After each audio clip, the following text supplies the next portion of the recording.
All right, taking control of your parenting. This is the last video in this parenting series dealing with special parenting issues. And I'm not going to cover everything, every possibility, but I've been dealing with parenting as if everyone has the mother, father, a typical kind of situation. And many parents face not only the challenges of parenting, but extra things along the side. So I wanted to address some of those, as I know some of you are in that situation. First of all, number one, single parent issues. People don't come out, parents don't at some point decide, I'd like to be a single parent. A lot of times things happen. And it's a challenge. It's a challenge because one parent is doing what two often struggle to do. Parenting is hard enough when you have two. It's extra challenges, someone trying to do it all by themselves. Ecclesiastes 4, two are better than one because you have a good return. They have a good return on their labor. If either of them falls down, one can help the other up. But pity anyone who falls down and has no one to help them up. A lot of single parents probably feel that way, that it goes well until it doesn't go well. And everything is resting on one parent. When there's two parents, if one is down, the other one can step up. Or when one doesn't know, then maybe the confidence of the other one can carry it through. That you can sort of rely on each other. And a lot of times I found in general in life, if one person is trying to lead and make something happen, he's like the lonely prophet crying in the wilderness. But if you have two people that agree on something, they're like a movement. It's a lot more powerful, a lot stronger when you have a couple of people that are kind of going in a certain direction. If it's only one person, then people feel like they can rebel against that one person. Single parent issues, what are they? First of all, dealing with the death of a parent. Sometimes a person is a single parent because one of the spouses died. And now they're raising the kids on their own. So what are some of those issues? Number one, there's the cover-up of feelings. Okay, the death of a spouse is probably close to the most traumatic thing that you can go through. This is the person that's closest to you than anyone in the world. This is your partner, and all of a sudden you don't have this partner. So what do? But you have to carry on. So sometimes the remaining spouse just covers up this feelings. There's work to do. There's money to be made. There's parenting. I don't have time to wallow in depression and grief. But they're covering up the feelings, and the kids have their own grief, and the whole family is like covering up what they really feel, and that has negative consequences. Or there's unfocused anger. It might be, sometimes it's at the spouse who didn't take care of themselves or did something and had an accident, or sometimes it doesn't even make sense. We're just angry at a spouse who's not here, even though it wasn't their fault. Or we're angry at God. God, why did you allow this to happen? So there's all this anger, this hidden anger all throughout the household. Number three, I call this time-stamped. I've seen this often, that when a child loses a spouse, especially when they lose two, both parents at one time, that often children have a hard time going beyond whatever age that is. So if they're 10 years old, they're like 10 years old forever. Even though they're 45 years old, they have 10-year-old qualities. That they're, whatever a 10-year-old is what they still are. Or some are rebellious teenagers, and that's when a parent dies, and they're sort of a rebellious teenager all the way through life. They sort of get stuck at the time of the loss, and they don't go beyond that. Attachment disorder. A parent dies, there's grief, it's painful, and this is what happens when you get attached to someone. So in order to save yourself pain in the future, Don't get attached to someone like that again. Rebellion. Okay, that again is working out the anger, working out the grief, not sure what to do with those feelings. So instead, it comes out in rebellion against any kind of authority. And often, with one parent, now that parent is taking on the authority of two parents, and kids, kids will attack wherever they see a weak link. If there's two parents and one parent is the one who gives in all the time, guess what the kids do? They go to the weak link. And when there's only one parent, the parent doesn't have the support system that they used to have. That's a weak link, and kids will take advantage of that weak link. Okay, single parent issues dealing with divorce. So in the case of a death of a spouse, it was like, well, no one's fault. But here in divorce, there's a lot of blame that can be thrown around. So there's a bit of a blame game. And some kids blame themselves, or kids will blame one spouse or the other spouse, or they blame the situation. There's just a lot of blame going on and not taking responsibility. Pawn syndrome. Okay, now you have two households. Kids maybe spend some time with mom, and then they spend time with dad, and parents are often using the kids as a pawn in a chess game. The husband and wife are fighting or trying to get even, or a little bit of revenge, or whatever it might be, and they can't do it directly, so they do it through the kids. Or I'm going to get the kids to love me more than they love you. So the kids become a pawn in the brokenness of the husband and wife. Number 3, distrust. Okay, with divorce, marriage is this example of commitment of love. Two people make a commitment. I commit to love you unconditionally. Divorce is like a slap in the face of that, right? The kids are like, okay, this is what a solid commitment looks like. It looks like something that you do, and then when it doesn't work out, you undo it. So who can you trust? You can't trust people. You can't trust your friends. You can't trust God. You can't trust the church. You can't trust your boss. You can't trust anything. You can't trust the country. Attachment disorder. Okay, what happens when you get attached to someone? They hurt you. They burn you. Don't get attached. Rebellion, same sort of thing. All this latent anger and frustration often exhibits itself in rebellion. So, what do? As a single parent, never assume that everything is okay. Okay, never assume that everything is okay. Even though things might be rolling along, always talk to your kids. Communication with kids is the absolute key. That's number 2. Talk and listen. I can't understate that enough, or overstate that enough. Talking and listening. Keep talking and listening. Even when things don't, there doesn't seem to be a problem. Talk and listen, because if the lines of communication are open, then when there's a problem, you can deal with it. Ask them how they're feeling about the breakup. Ask them how they're feeling about, their father or their mother dying, and how do you feel right now? How are you dealing with it? What's going on? What are your prayers like? Let's pray together. Let's do this together. Let's not separately deal with our pain. Let's do this in community. Get help before it's needed. Again, a lot of times a single parent is heroically trying to do everything on their own, and they're feeling maybe guilty about what happened, or even in the case of a spouse dying, people end up feeling guilty for whatever reason. Don't feel guilty. Don't be a hero. Single parenting is hard. In fact, you can't do it. You cannot do it alone.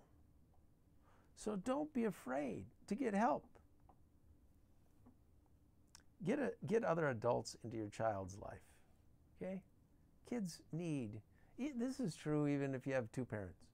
Kids need other adults, uncles, aunts, friends, people that they can learn from, teachers, coaches, pastors, youth workers.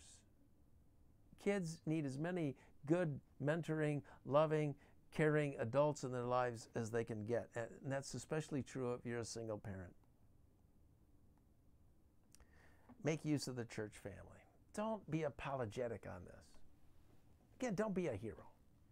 Let the church is the body of Christ.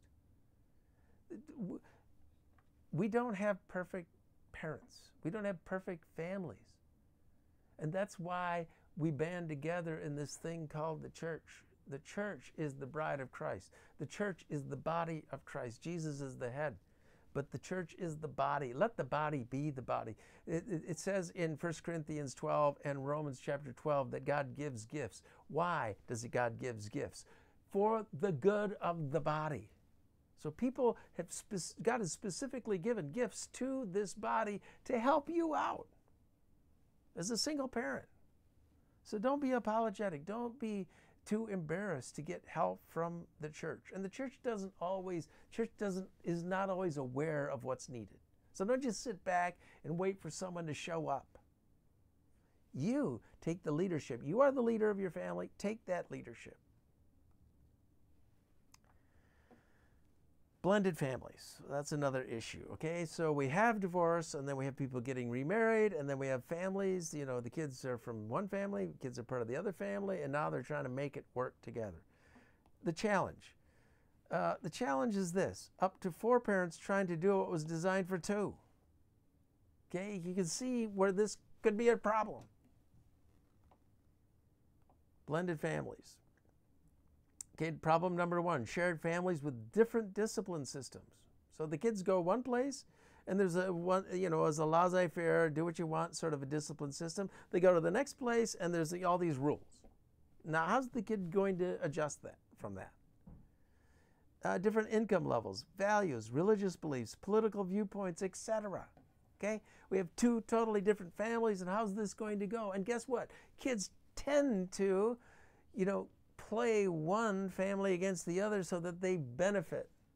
And they think they're benefiting, right? Kids will work it so that they get what they want. But you know what? Getting what you want isn't always best for you. So that's the downside. That's what kids don't realize. That maybe the home that's more disciplined is actually doing the right thing that's best for you, but you're going to use the family that doesn't do discipline to try to get at the ones that do. So these are the broken things that you have to deal with in a blended family. You have step parents,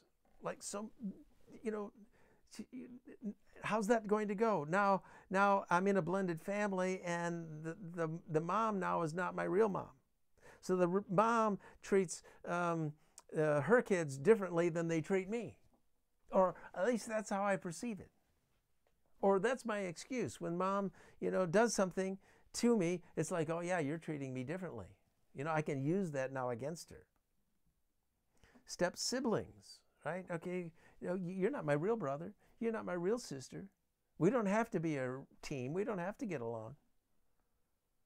Feuds between the exes, okay? And the kids become the pawns. And so you can see how complicated it can get. I mean, when you have 2 parents, it's already complicated. And you have kids and all the different relationships. You have daughters and sons and moms and dads and how to relate to the different sexes. You can see it's complicated. Now you have all these different families and all these different relationships. So you've just doubled the complexity. And life is already hard. And people already are willing to use whatever excuse they can to get what they want. So now all of a sudden you have all these ready-made excuses for each. You're not my real mom. I don't have to listen to you. You're not my real daughter. You're not my real son. You're not my real father. We have now some ammunition that we can throw around. Money issues, okay? And money being used to, buy love, okay? You come home to my house, I buy you all kinds of stuff to outdo the ex. Or one family has money, one family doesn't. And how's that going to work out? Okay, so what do you do about it? communication. Okay, again, keeping communication lines open, always talking. What's going on? What's going on in the family? Let's talk about the different discipline systems. Let's talk about the different religious systems. Let's be open and honest about all that's going on instead of, this feud that often takes place. Like, let's try to all understand what's going on here. Because we're all in this. We're all in this together. Keep the peace. Yeah, there's no sense creating feuds. You send a missile towards your ex sends a missile towards you. You start causing trouble with your stepbrother or your stepson, or it just keeps going around. It keeps escalating. Treat all kids like they were your own. Okay? Now, kids will take advantage and they'll do what they can. They'll say that you're not treating them the same, but and then you'll be like, I don't know what to do. You, to the best of your ability, treat all your kids, your biological kids and your stepkids, treat them all the same to the best of your ability, and that's all you can do. And how they interpret things is their issue and their problem, but you're doing the best to do this.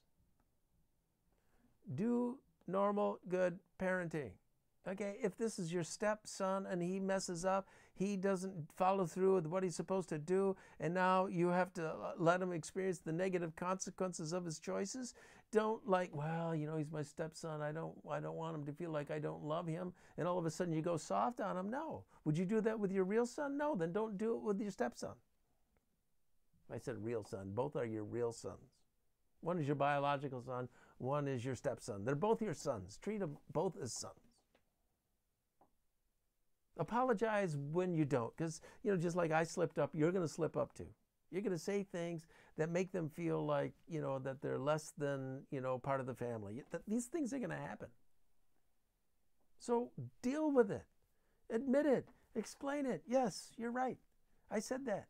And sometimes, maybe I treat my biological kids better. I'm not trying to help me. We're in this together.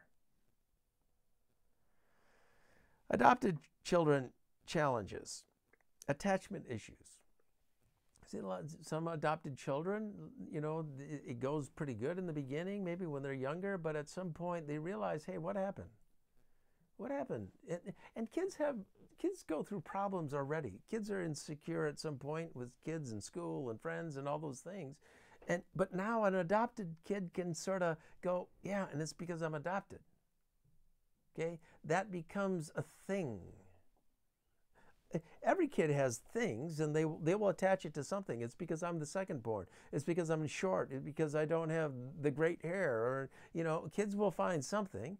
So adopted kids will find this. It's no different than other kids. Every kid finds something to sort of focus on, some negative thing. Well, kids are going to do that too. And sometimes adopted children, they realize, hey, maybe how come my biological parents didn't want me? And is this what can happen? And then they sometimes have attachment issues. They don't, to protect themselves, they don't get too attached to anybody because they don't want to get hurt. They don't want to get left behind again. Even if they were infants when it happened, that mentality, that feeling, that thing in the background is you could get left behind. It's a ready-made excuse for any parent-child conflict. You're not my real parent. I remember I first, as a pastor, pastoring is sort of like parenting.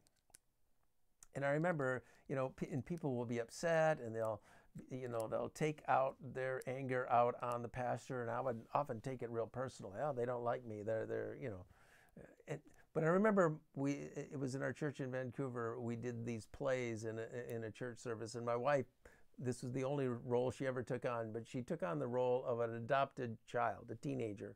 And then the father in this play was, sort of talking, and she was sitting there and, grumpy, sitting at the table. and he was trying to deal with something and try to talk to her. And finally she looked at him and said, "You're not my real father. I don't have to listen to you. You're not my real father." And then the actor playing the father role looks at her and he said this line, "You're right. I'm not your real father. But I'm the father that's here." And I remember when he said that, "I'm the father that's here," I remember thinking, that's what I'm experiencing as a pastor. I got people that maybe are angry with me, and they express their anger at me, but they're really not angry at me. They're angry at their real father or whoever hurt them somewhere in their life. And they're just taking it out on the father that's here. I'm just the father that's here. And I remember when I understood that, when I heard that, it was like, that's okay. I don't mind that role. I am the father that's there. And if they need to take out their frustration and anger on this father, then I don't mind taking on that role. In fact, that's what Jesus does, doesn't he?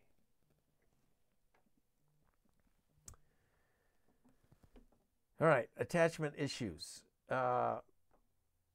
Genetic issues. Okay, there can be genetic issues that you don't know about. Why is your child doing this or doing that? And maybe it's because of some genetic thing that you don't even know about.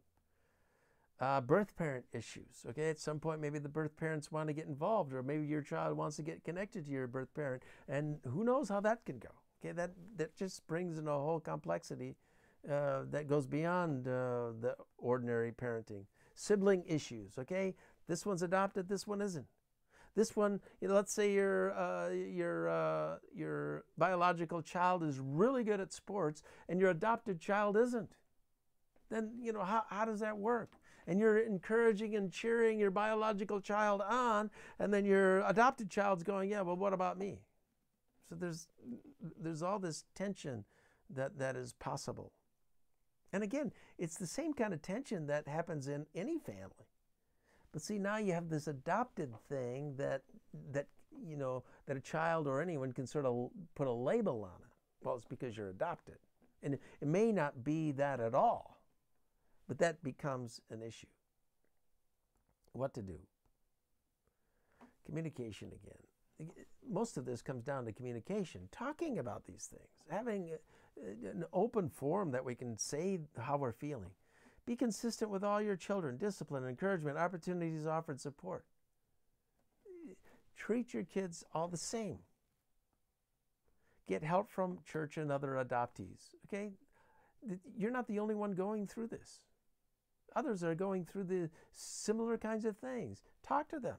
Learn from them. By the way, we're all adopted. God decided in advance to adopt us into his own family by bringing us to himself through Jesus Christ. This is what he wanted to do. He gave, and it gave him great pleasure. In some ways, the adopted person is wanted. I don't want to say more than the biological child, but the adopted child is chosen. The biological child just happens. So if you're an adopted child and you have parents that love you, praise God for it. I know it's in some ways difficult what happened with your biological parents. I don't know. But at least you have people that love you and actually do care about you. There are plenty of biological kids who have parents that don't love them.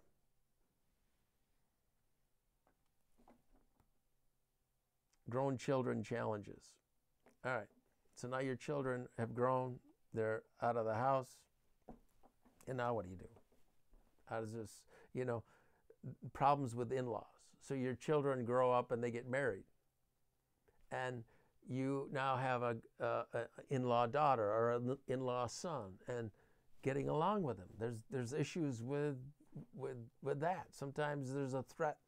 Sometimes the daughter-in-law or the son-in-law is threatened by the family, or sometimes that person is always pushing your son or your daughter in the direction of his family or her family, and yours is sort of left behind. So there's all these issues with the in-law situation.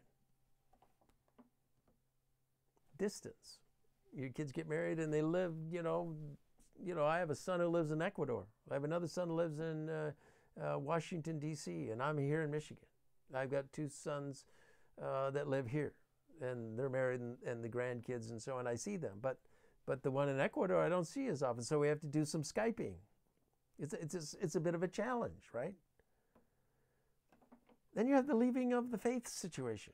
So you taught your kids, you walked with them, you introduced them to God, you brought them to church. Now they leave the home, they get married, they're having their own family, and they walk away from it.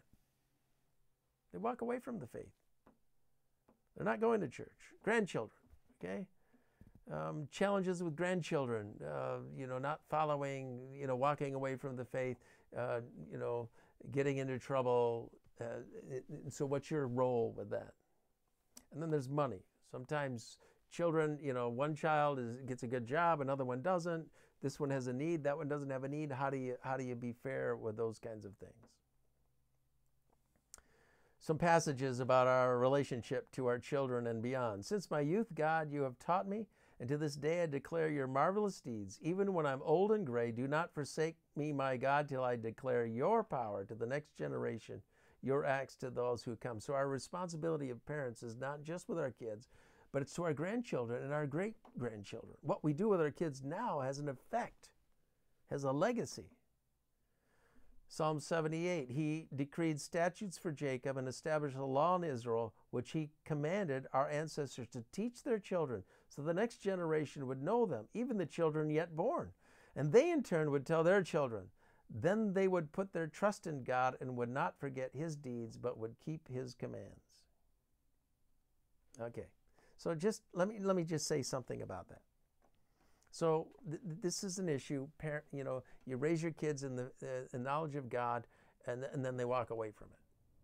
I had someone who worked for me, and that was the situation with her son. The son stopped going to church. The grandchildren not going to church.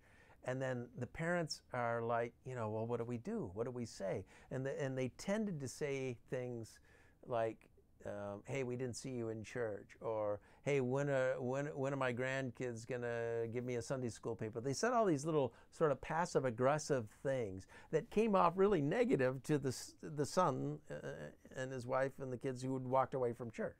So there's this little tension, and they don't know whether to push or to let go, or what to say or what not to say. So I sat down with her and I said, well, have you ever just sat down with your son and just told him not what you want him to do, not what you expect him to do, not how disappointed you are, but the fear that you have? I said, do you have fear? Yes, I do. Sometimes I wake up in the middle of the night and I'm in a cold sweat because I think about my grandkids not knowing God, and I get to heaven and they're not there. And I can't even get to sleep then. I said, okay, why not call them up and say, I want to meet with you and have lunch and just express your fears, express your concern, express what you're going through, not what you want him to do. Just tell the truth of how you're feeling.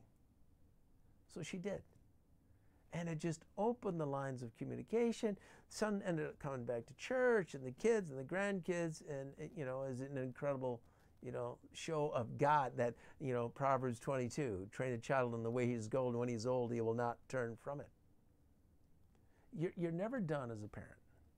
And never give up as a parent. Never give up on any of your kids. I don't care how far they've strayed or how far they've walked away. But instead of pushing and poking them to get back to God, express your, again, it comes down to communication. Just talk to them. Then we have children with health challenges. Here Jesus is raising this girl from the dead. Drugs and alcohol. Okay, kids get into this stuff, and what do? Anorexia, anxiety, depression,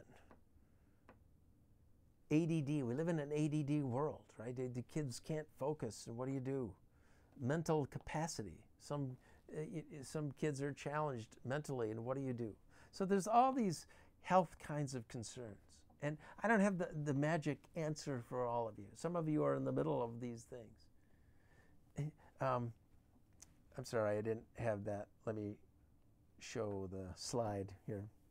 Drugs and alcohol, anorexia, anxiety, depression, ADD, mental capacity. Here Jesus is healing this. Jesus cares, in other words, about our health. He cares about your kids, and you care about your kids. And what do you do? Let me write one word here. Get help. You don't do these things on your own. If you have special needs in your family, hello, they're called special needs. These are needs that are beyond the average. It's hard enough being a parent when you have the average situation, but you don't have the average situation, you have the beyond the average situation, so you need help. Okay, you need help. If your child is struggling with ADD, for example, there's others that are struggling. What do? Do you give them, some medication? Do you not give them medication? ADD is just a creative kid, right? Who sees all the possibilities, and he can't focus on one thing because there's too many things in his life. Talk to people who are struggling with that same thing, or anxiety, or all these different things. Don't let it go. Don't be embarrassed by the struggle within your own family. Again, that's what the church is for. So I'm gonna conclude here. I hope this has been a blessing to you. This parenting is the greatest honor that God gives people. And he allows us to bring a new life into this world, and he allows us to nurture and train them. And it's a daunting task.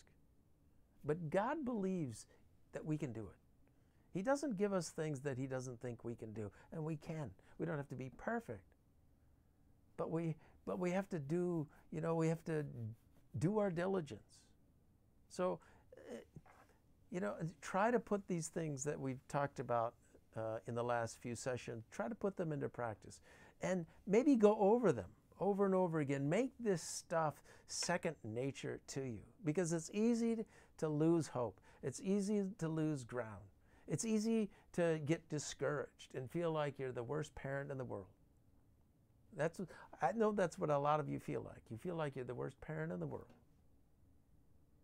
Maybe your parents weren't that great, and now you're looking at yourself and going, and I'm not that great either. You know what? You're doing the best that you can. But challenge yourself. Keep growing. Keep learning. Never give up. And admit, when you fail. Admit it to your kids, and then carry on. You're giving a good example to your kids. You make a mistake, you admit it. And then you try to do better. So God bless you in your parenting.